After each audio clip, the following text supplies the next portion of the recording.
The morning sun cast long shadows across the cobblestone courtyard of Buckingham Palace as tourists began gathering for the daily changing of the guard ceremony. Among the crowd stood Marcus Thompson, a 28-year-old construction worker from Birmingham who had saved for months to bring his girlfriend, Sarah, to London for their anniversary weekend. Marcus had always been the type of person who spoke his mind, sometimes without thinking about the consequences. His friends often joked that his mouth worked faster than his brain, but they loved him for his honest, straightforward nature. Sarah adjusted her camera strap nervously as they found a spot near the front of the gathering crowd. She had been looking forward to this trip for weeks, carefully planning every detail of their weekend itinerary. The palace guards in their iconic red tunics and tall black bearskin hats had always fascinated her since childhood, and seeing them in person felt like a dream come true. Marcus, however, seemed less impressed by the pageantry surrounding them. "Look at them just standing there like statues," Marcus muttered under his breath, unwrapping the sandwich he had bought from a nearby vendor. "Must be the easiest job in the world. Get paid to stand still and look serious." Sarah elbowed him gently, reminding him to keep his voice down. But Marcus had never been one to whisper his opinions. The royal guard stood at perfect attention, their faces expressionless beneath their ceremonial hats. Years of training had taught them to remain completely still regardless of weather, crowds, or distractions. For Guard James Wellington, this was just another routine morning duty. At 24 years old, James had been serving in the Queen's Guard for 3 years, following in the footsteps of his father and grandfather before him. The tradition meant everything to his family, and he took immense pride in representing the crown with dignity and discipline. As the crowd grew larger, Marcus became increasingly agitated by what he perceived as the artificial nature of the ceremony. He had always been skeptical of what he considered unnecessary traditions and formalities. Growing up in a working-class family, Marcus believed that real respect was earned through hard work and genuine actions, not through standing motionless in fancy uniforms. His father had worked double shifts in a factory to support their family, and Marcus couldn't understand why society celebrated people who, in his opinion, did nothing but look impressive.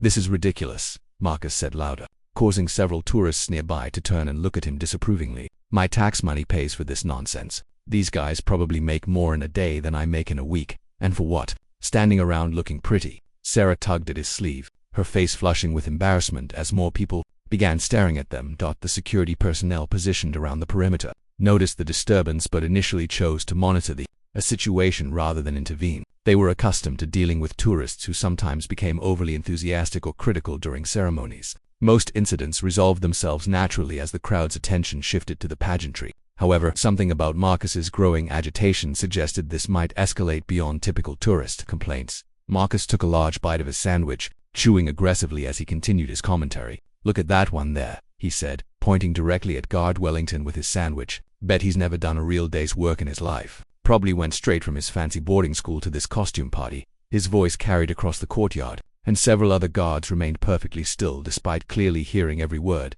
Guard Wellington had indeed heard every insult, but his training demanded absolute composure regardless of provocation. He had endured far worse during his military service, including combat deployments, where maintaining discipline meant the difference between life and death. Tourists' complaints seemed trivial compared to the challenges he had faced, but something about this particular man's persistence was beginning to test even his professional resolve.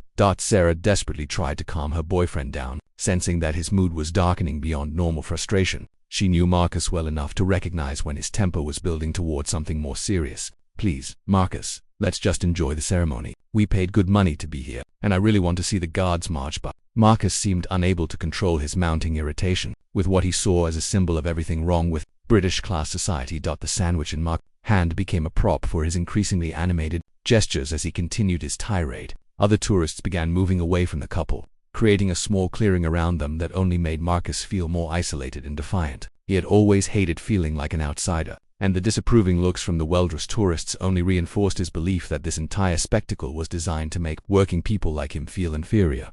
"You know what really gets me?" Marcus said, his voice rising with each word. "These people in their fancy clothes come here to gawk at more fancy clothes, while real people struggle to pay rent, and we're all supposed to pretend this matters somehow. It's all just for show. Nothing real about any of it." Guard Wellington's jaw tightened almost imperceptibly, the only sign that the constant stream of insults was having any effect. His fellow guards remained equally motionless, but the tension in the air was becoming noticeable even to casual observers. The morning that had started as a routine ceremonial duty was transforming into something none of them had experienced before. Marcus finished the last bite of his sandwich and crumpled the wrapper in his fist, looking around at the crowd that was now openly staring at him and Sarah. The tension only fueled his desire to make his point more dramatically. In his mind, Someone needed to expose the absurdity of the entire situation, and apparently that someone would have to be him. The palace security team exchanged subtle hand signals, preparing for potential intervention while hoping the situation would de-escalate naturally. They had protocols for dealing with disruptive tourists, but every incident was unique, and this man's unpredictable energy was making everyone nervous.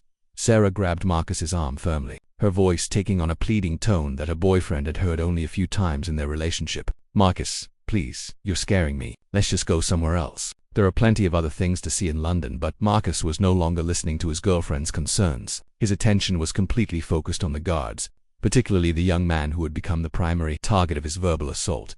The crowd's murmur grew louder as more people became aware of the brewing confrontation. Some tourists raised their phones, sensing that something unusual was about to happen. Others began backing away, instinctively creating space for whatever was coming next. The ceremonial atmosphere that had filled the courtyard just minutes earlier was rapidly giving way to something entirely different. Marcus looked down at the apple core in his other hand, the remnant of his impromptu breakfast. For a moment, time seemed suspended as multiple possibilities raced through his mind. He could walk away, apologize to Sarah, and salvage their anniversary weekend. He could continue his verbal protest from a safe distance, or he could do something that would make his point impossible to ignore. The decision that would change everything was already forming in Marcus's mind as he stared at guard Wellington's perfectly composed face. What happened next would shock everyone present and create ripple effects that none of them could have imagined. The quiet morning ceremony was about to become something much more dramatic, and Marcus Thompson was about to discover that some actions have consequences far beyond what anyone might expect. Without warning, Marcus hurled the apple core directly at guard Wellington's chest. The fruit struck the pristine red tunic with a dull thud, leaving a brown stain on the immaculate uniform. The crowd gasped collectively, and Sarah's hand flew to her mouth in horror. She couldn't believe what her boyfriend had just done. The apple core bounced off the guard's chest and rolled across the cobblestones, coming to rest near the feet of shocked tourists who stepped back as if it were radioactive. Guard Wellington remained completely motionless, not even blinking as the fruit juice soaked into his ceremonial uniform. His training had prepared him for verbal abuse, bad weather, and even occasional attempts by tourists to distract him, but physical assault was crossing a line that few people dared to cross. Yet still, he maintained his composure, staring straight ahead as if nothing had happened at all. The silence that followed lasted only seconds, but it felt like an eternity to everyone present. Tourists held their breath, unsure whether they had witnessed something historically significant or simply watched a man destroy his own life in a moment of stupidity. Palace security personnel immediately moved closer, speaking quietly into their radios while keeping their eyes locked on Marcus and the surrounding crowd. Marcus stood frozen, suddenly realizing the magnitude of what he had just done. The satisfaction he had expected to feel from his dramatic protest was nowhere to be found. Instead, a cold wave of panic washed over him as he began to understand that throwing something at a royal guard was probably a serious crime. Sarah grabbed his arm so tightly that her fingernails dug into his skin, but he barely noticed the pain. "Oh my God, Marcus, what have you done?" Sarah whispered, her voice barely audible above the murmur of the crowd. Her carefully planned anniversary weekend was crumbling before her eyes, and she could already imagine the embarrassing phone calls she would have to make to their friends and family back home. More importantly, she was genuinely frightened about what might happen to the man she loved. The palace security team moved with practiced efficiency, surrounding Marcus while maintaining enough distance to avoid escalating the situation further. Their leader, Sergeant Collins, approached slowly with his hands visible and his voice calm. He had dealt with hundreds of similar incidents during his 15-year career, though few had involved direct physical contact with the guards themselves. "Sir, I'm going to need you to come with me," Sergeant Collins said in a tone that was firm but not threatening. "We need to discuss what just happened here." Marcus looked around desperately, as if searching for an escape route that clearly didn't exist. The crowd had formed a complete circle around him, and more security personnel were arriving from various directions. Guard Wellington finally allowed himself the slightest movement, a barely perceptible shift in his stance that only his fellow guards would notice. It was a signal that he was unharmed and ready to continue his duty, despite the unprecedented assault on his uniform and dignity. His decades of family military tradition had taught him that maintaining composure in the face of provocation was the highest form of professional excellence.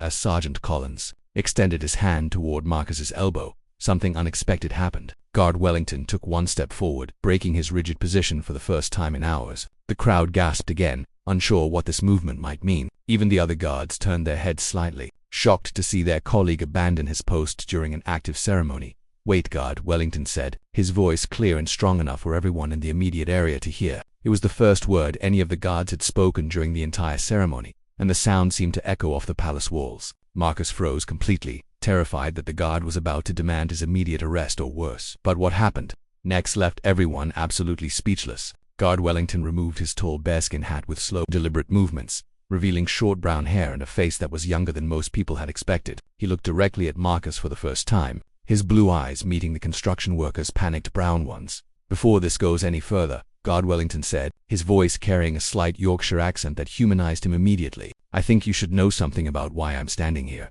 The security team paused their approach, unsure whether to continue with the arrest or allow the guard to speak. This was completely outside normal protocol, but Guard Wellington's reputation for excellent judgment gave them reason to hesitate. Marcus found himself unable to look away from the guard's face, suddenly seeing him as a real person rather than just a symbol of everything he resented about British society. The guard was younger than Marcus had expected, with intelligent eyes and a serious expression that suggested he had something important to say. "My name is James Wellington," the guard continued, replacing his hat but keeping his attention focused on Marcus. "3 years ago, my unit was deployed to Afghanistan. We spent 14 months in active combat, losing 7 good soldiers including my best friend Danny Morrison. Danny was a bricklayer from Manchester before he enlisted, worked with his hands just like you probably do." The crowd had grown completely silent, hanging on every word of this unexpected speech. Sarah felt tears starting to form in her eyes, beginning to understand that this situation was far more complicated than she had realized. Marcus's face went pale as he processed what the guard was telling him. "When we came home," Guard Wellington continued, "Danny's mom asked me to take this position because she said her son would have been proud to serve at the palace. She said it would honor his memory and show that working-class lads like us could represent the crown with dignity. So every day I stand here, I'm not just doing a job. I'm keeping a promise to a woman who lost her son serving our country."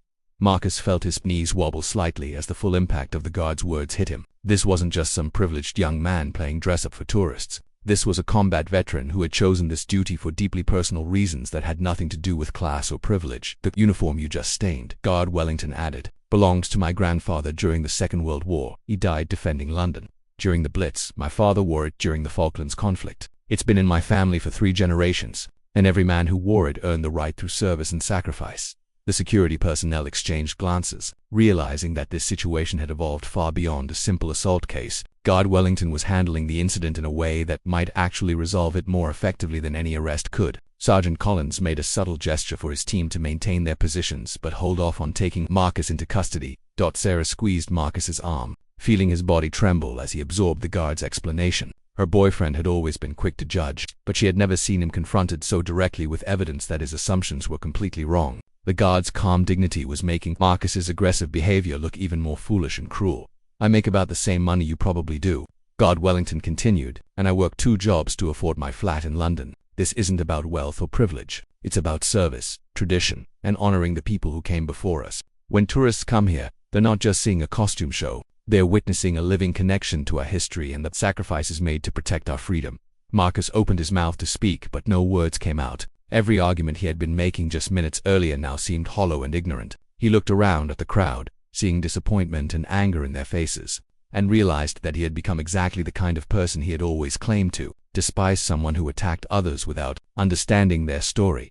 The apple core still lay on the cobblestones between them, a small piece of fruit that had somehow become the catalyst for a confrontation that was changing everyone who witnessed it. What had started as a simple act of defiance was becoming something much more profound, and Marcus was beginning to understand that his next decision would determine not just his own fate, but whether this moment would be remembered as an example of ignorance overcome or an opportunity wasted.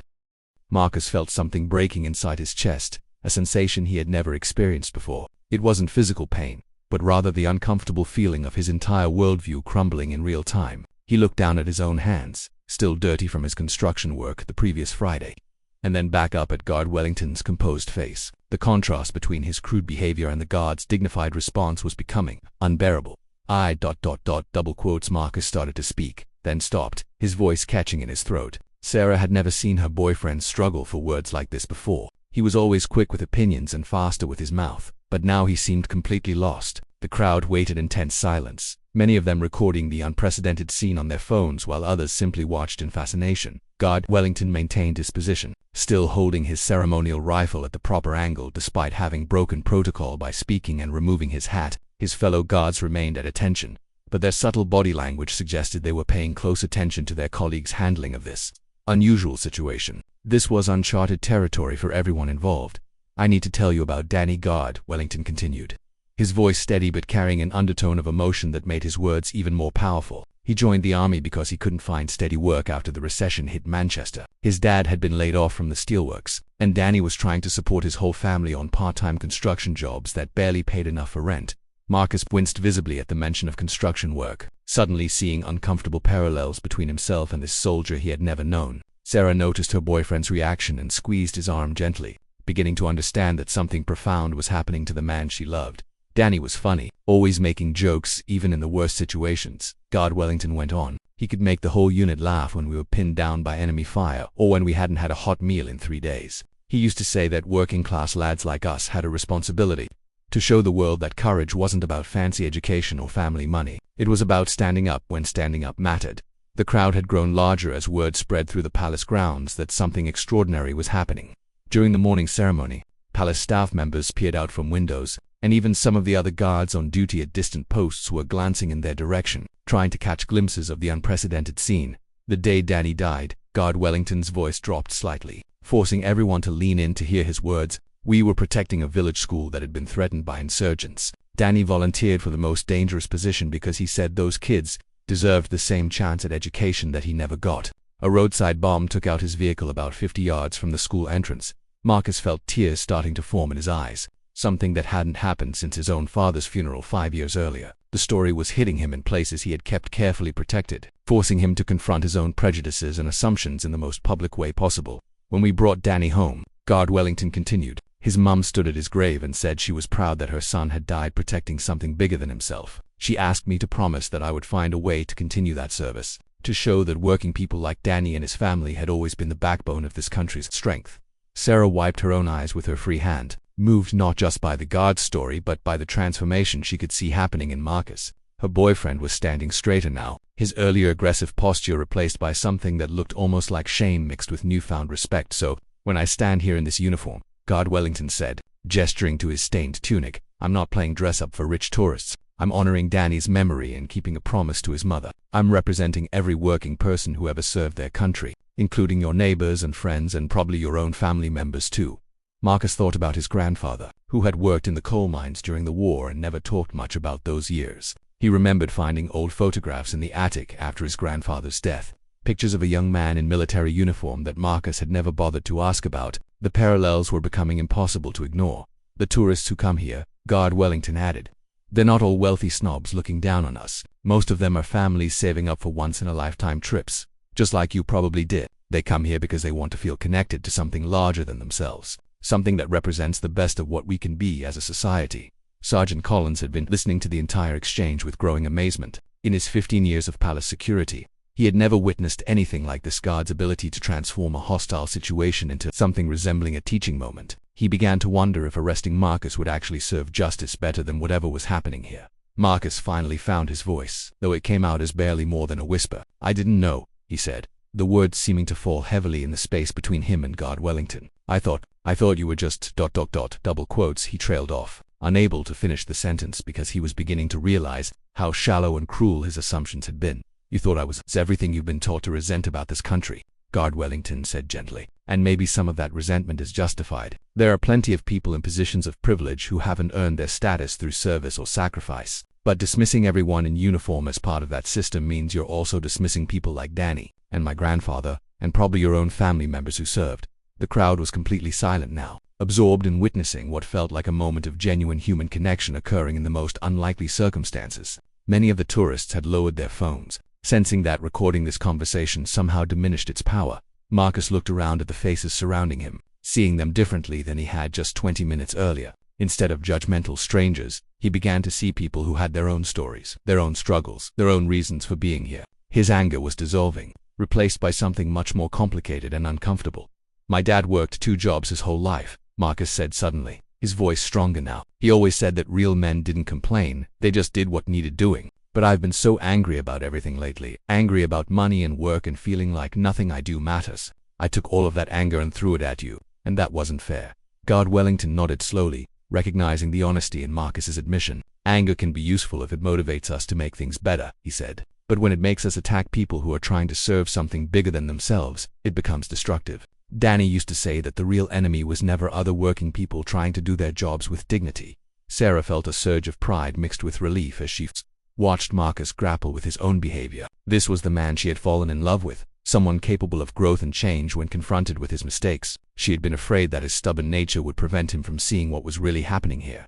The moment was building toward something that none of them could have predicted when the morning began. Marcus was facing a choice that would determine not just the consequences of his actions, but the kind of person he wanted to be moving forward. The apple core still lay between them on the cobblestones, a small symbol of the distance that words and understanding were slowly beginning to bridge around them. The crowd sensed that they were witnessing something rare and powerful, a moment of genuine human transformation happening in public, between strangers who had found common ground despite starting from completely opposite positions. The ceremonial pageantry of the palace had become secondary to this unscripted drama of personal growth and mutual respect. The morning sun had climbed higher in the sky, casting different shadows across the courtyard, but the atmosphere had changed completely from when Marcus and Sarah had first arrived. What had begun as a typical tourist visit was becoming a life-changing experience that would affect not just Marcus and Guard Wellington, but everyone who witnessed their unlikely encounter. The question now was whether this moment of understanding would lead to something even more extraordinary.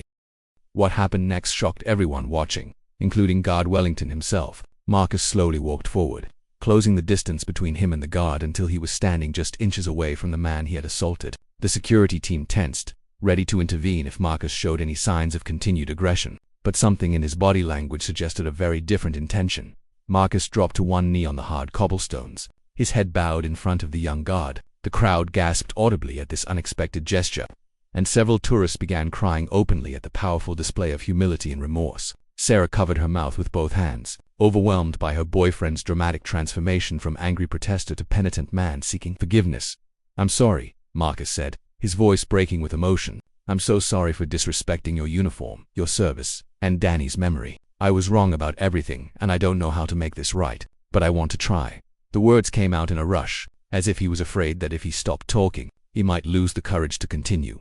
Guard Wellington looked down at the man kneeling before him, feeling a complex mixture of emotions that his military training had never prepared him to handle. This wasn't in any manual or protocol he had ever studied. The proper response should have been to maintain his position and allow security to handle the situation. But something about Marcus's genuine remorse was touching him in unexpected ways. "Stand up," Guard Wellington said quietly, his voice gentle but firm. "You don't need to kneel to me. I'm not better than you, just different. We both work hard, we both struggle with money, and we both want to feel like our lives have meaning. The difference is just in how we've chosen to serve that purpose."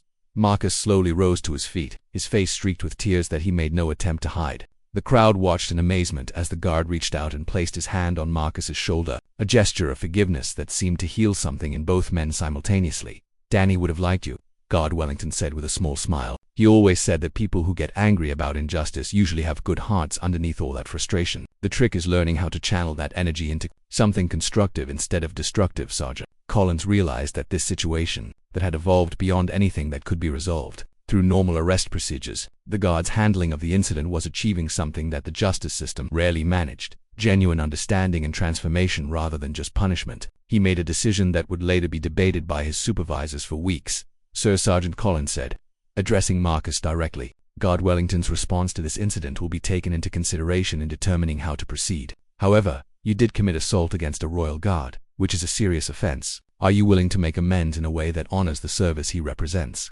Marcus nodded eagerly, willing to do whatever was necessary to make things right. "Anything," he said. "Tell me what I can do to fix this. I'll pay for the uniform cleaning. I'll write apologies. I'll do community service. Whatever it takes. I just want to make up for being such a fool." Guard Wellington thought for a moment, considering options that might transform this incident into something positive rather than simply punitive. "There's a veterans organization that Danny's mother started after he died," he said slowly. "It helps working-class families whose children are serving overseas. They need people to help with construction and maintenance projects for military families who are struggling financially." Sarah felt her heart swell with pride as she watched Marcus's face light up at the suggestion. This was exactly the kind of meaningful work that would appeal to her boyfriend's desire to help people, while using his practical skills. It was also a way for him to honor the memory of the soldier whose story had changed his perspective so dramatically. "I'd love to do that," Marcus said immediately. "I'm a good worker, and I know other guys in construction who might want to help too. We could make a real difference for families who needed." His earlier anger had been completely replaced by enthusiasm for the chance to contribute something positive. Guard Wellington looked at his stained uniform, then back at Marcus. "The apple juice will wash out," he said with a slight grin. "But what you do with this experience won't wash out. You can let this be the day you learn that your assumptions were wrong, or you can let it be the day you started making things better for people who deserve better." The crowd began to applaud spontaneously, moved by the unexpected resolution to what had seemed like it might end in arrest and embarrassment. Many of them were wiping away tears, touched by witnessing genuine human connection and forgiveness playing out in front of the symbols of British tradition and dignity. Marcus turned to Sarah, who was beaming at him with a mixture of relief and admiration. "I'm sorry I ruined our anniversary weekend," he said, taking her hand in his. "But maybe we can make it mean something better than I originally planned. This is the best anniversary gift you could have given me," Sarah replied, squeezing his hand tightly. "Watching you become a better person right in front of my eyes, that's more romantic than any fancy dinner could ever be." Guard Wellington carefully adjusted his uniform and prepared to return to his ceremonial position. But before resuming his duties, he had one more thing to say to Marcus. "Danny used to tell us that the measure of a man isn't whether he makes mistakes, but whether he learns from them and uses that learning to help other people. Today, you've honored his memory more than you know." As Guard Wellington returned to his rigid attention stance, something had fundamentally changed in the atmosphere around the palace ceremony. The tourists who had witnessed the exchange began talking quietly among themselves, many of them expressing new appreciation for the gods and the sacrifices they represented. The incident was already being shared on social media, but the tone was entirely different from typical viral videos of tourist misbehavior. Marcus and Sarah stepped back from the immediate area around the gods, but they didn't leave the palace grounds. Instead, they found a bench where they could continue watching the ceremony with completely different eyes than they had arrived with. Marcus found himself studying each guard's face, wondering about their individual stories and the personal motivations that had brought them to this duty. "I want to learn more about Danny," Marcus said to Sarah as they sat together, "and about the organization Guard Wellington mentioned. If I'm going to help them, I want to understand exactly what they do and how I can make the biggest difference." Sarah nodded, already pulling out her phone to start researching veteran support organizations. "We could make this a regular part of our lives," she suggested. "Instead of just complaining about things that seem unfair, we could actually do something to help people who are serving others." The morning ceremony continued around them, but both Marcus and Sarah knew that their lives had been permanently altered by the events of the past hour. What had started as a moment of foolish anger had become a catalyst for personal growth and meaningful service. The apple core had long since been swept away by palace maintenance staff, but the impact of Marcus's actions would ripple outward in ways that none of them could yet imagine. As they prepared to leave the palace grounds, Marcus took one last look at Guard Wellington, still standing at perfect attention despite everything that had happened. The young man's dignity and forgiveness had transformed not just Marcus's morning, but potentially his entire approach to life and service to others. The security team had quietly dispersed, with Sergeant Collins making notes in his incident report that would later be described by his supervisor as the most unusual resolution to a serious offense in palace history. The whole situation that had been handled with such grace and wisdom that it seemed almost impossible to believe it had started with such anger and ignorance just an hour earlier. 3 weeks later, Marcus found himself standing in a completely different kind of uniform, work clothes covered in paint and sawdust, rather than the ceremonial red tunic he had stained that morning at the palace. He was in the backyard of a small house in East London, putting the finishing touches on a wheelchair ramp he had built for the Morrison family. Danny's mother, Helen Morrison, watched from the kitchen window as Marcus carefully sanded the handrail smooth. The connection to the veterans organization had happened faster than Marcus had expected. Within days of his encounter with Guard Wellington, he had contacted the Morrison Foundation and volunteered his services. When Helen Morrison learned that he was the man who had thrown food at the guard who honored her son's memory, she had initially been hesitant to meet with him, but something about his genuine remorse and desire to make amends had convinced her to give him a chance. Helen's husband Tom had been wounded in the same conflict that killed their son Danny. He had lost both legs to an improvised explosive device and struggled with mobility issues that their small pension couldn't adequately address. The wheelchair ramp that Marcus was building would allow Tom to access their garden for the first time since returning from Afghanistan 3 years earlier. "It's perfect," Helen said, stepping outside to inspect Marcus's work. "Tom's going to cry when he sees this. He's been wanting to tend his vegetables again, but we couldn't afford to have a proper ramp built." Her voice carried gratitude mixed with the kind of grief that never fully goes away when you've lost a child. Marcus set down his sandpaper and wiped his hands on his work shirt. Over the past 3 weeks, he had learned more about military families and their struggles than he had ever known before. The Morrison Foundation helped dozens of families dealing with injuries, financial hardship, and the emotional challenges of having loved ones in harm's way. The work was completely different from his regular construction job, but it felt more meaningful than anything he had ever done. "Mrs. Morrison," Marcus said carefully, "I want you to know that what your son did in Afghanistan, the way he served it, changed how I think about everything. Guard Wellington told me Danny's story that day at the palace, and it made me realize how wrong I was about so many things. Helen Morrison studied Marcus's face, seeing sincerity where she had initially expected to find shallow guilt or temporary remorse. "Danny would have appreciated what you're doing here," she said softly. "He always believed that people could change if they were given the right reasons and the right opportunities. You're proving him right."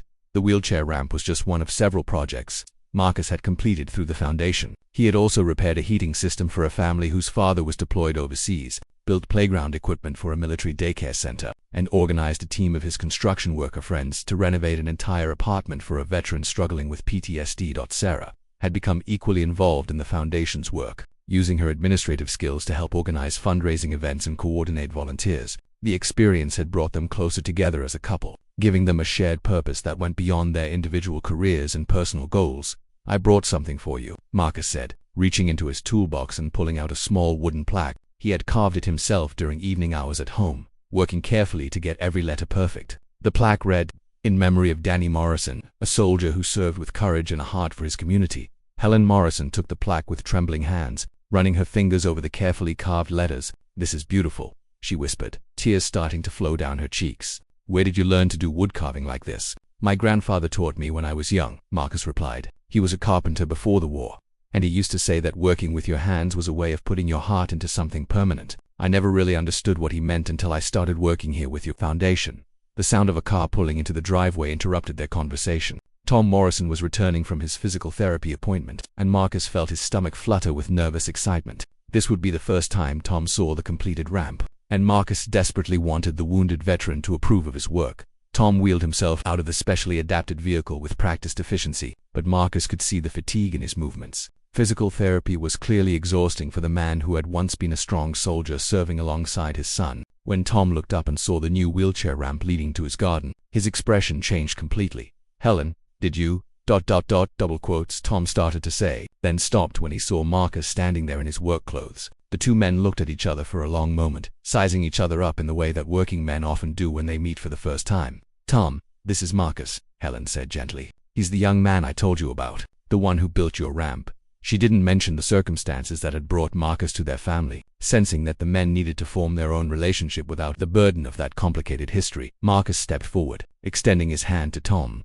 "Mr. Morrison, it's an honor to meet you. I hope the ramp will make it easier for you to get around your property." His voice was respectful but not pitying, with striking exactly the right tone for a man who had already endured too much sympathy from well-meaning strangers.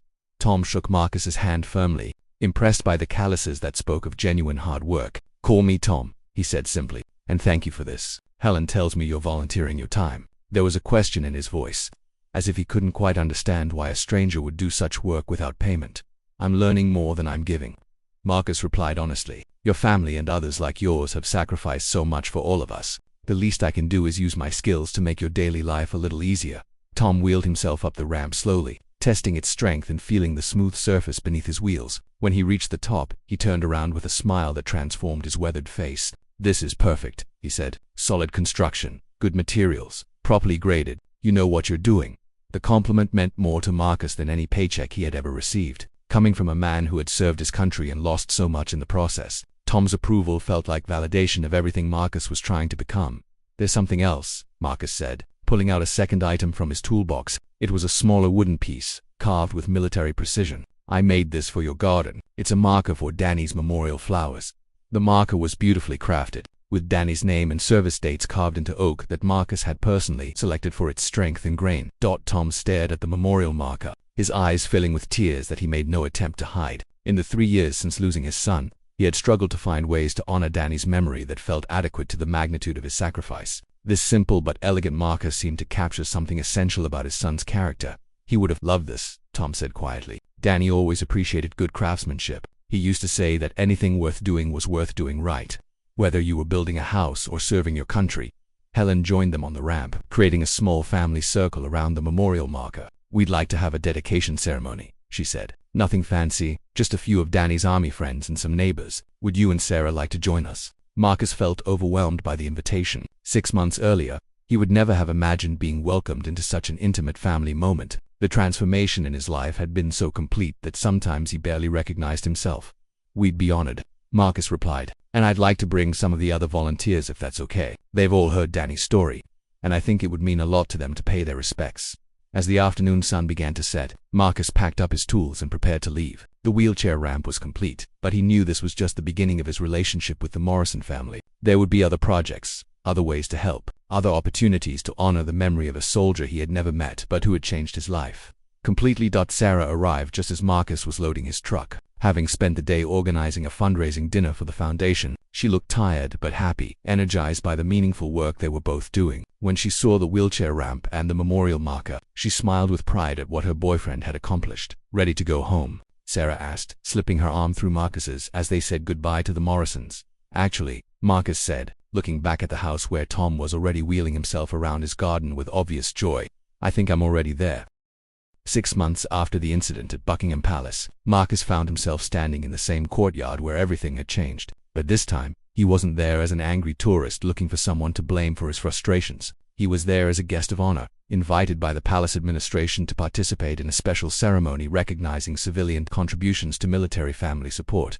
Guard Wellington stood at his usual post, maintaining the same perfect posture that had impressed and irritated Marcus so many months earlier. But now Marcus saw something completely different when he looked at the young soldier. Instead of seeing privilege and pretense, he saw dedication, sacrifice, and the living embodiment of service to something greater than oneself. Sarah squeezed Marcus's hand as they waited with other honorees near the front of the gathered crowd. She was wearing the same dress she had worn on their anniversary weekend.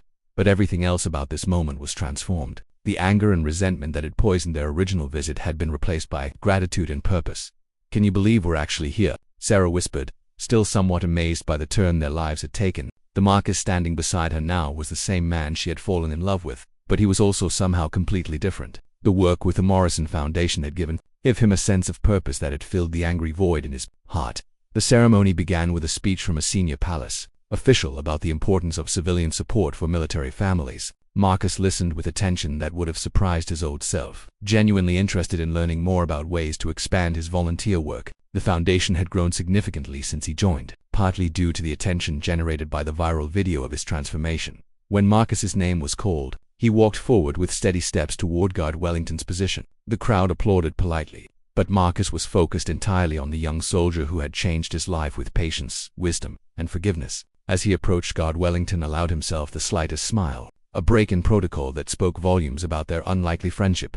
"Marcus Thompson," the ceremony official announced, "in recognition of outstanding volunteer service to military families through the Morrison Foundation. Mr. Thompson has contributed over 500 hours of skilled construction work, organized community fundraising events, and personally recruited 12 additional volunteers to support veteran assistance programs." The applause grew warmer as people in the crowd recognized the significance of Marcus's transformation. Many of them had seen the original video of his confrontation with Guard Wellington, and witnessing his personal growth had become an inspiring story that continued to circulate on social media as Marcus received his certificate of recognition. He looked directly at Guard Wellington and mouthed the words "thank you." That Guard's response was almost imperceptible to anyone else, but Marcus caught the slight nod of acknowledgement and respect. It was a moment of communication between two men who had found common ground despite starting from completely opposite positions. After the ceremony, Marcus was surprised to see Sergeant Collins approaching him with a warm smile. The security chief who had nearly arrested him 6 months earlier now greeted him like an old friend. "Clearly pleased by the positive outcome of that difficult morning, you know," Sergeant Collins said, shaking Marcus's hand. "In 15 years of palace security, I've never seen anything like what happened between you and Guard Wellington. That incident has become a training example for our entire department about the power of patience and understanding in conflict resolution."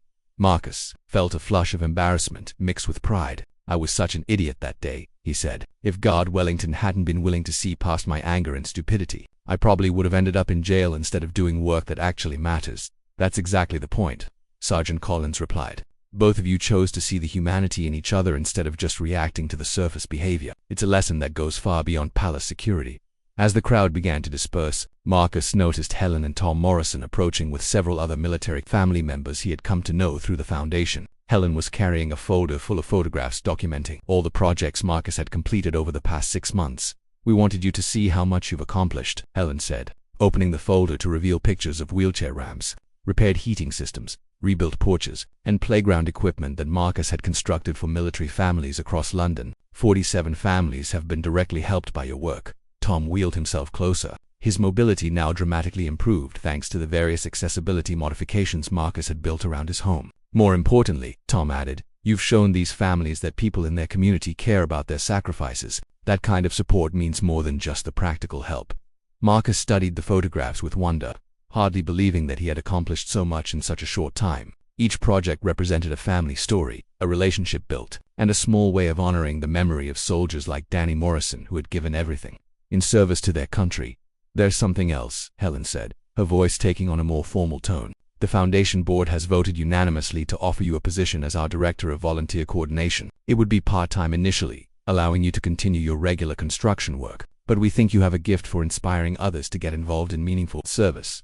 The offer took Marcus completely by surprise. 6 months earlier, he had been an angry man looking for someone to blame for his problems. Now he was being asked to lead an organization dedicated to helping people who had sacrificed for others. The transformation seemed almost too dramatic to be real.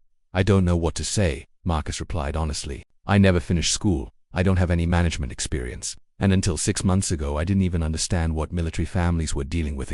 Tom said with a grin. You understand what it's like to feel frustrated and powerless. You know how to connect with people who think the system doesn't care about them. And most importantly, you've learned that changing your perspective can change your entire life. Those are exactly the qualifications we need. Sarah beamed with pride as she watched her boyfriend grapple with this unexpected opportunity. The work with the Morrison Foundation had transformed both of their lives, giving them a sense of purpose and community they had never experienced before. The idea of making that work their primary focus was both exciting and terrifying.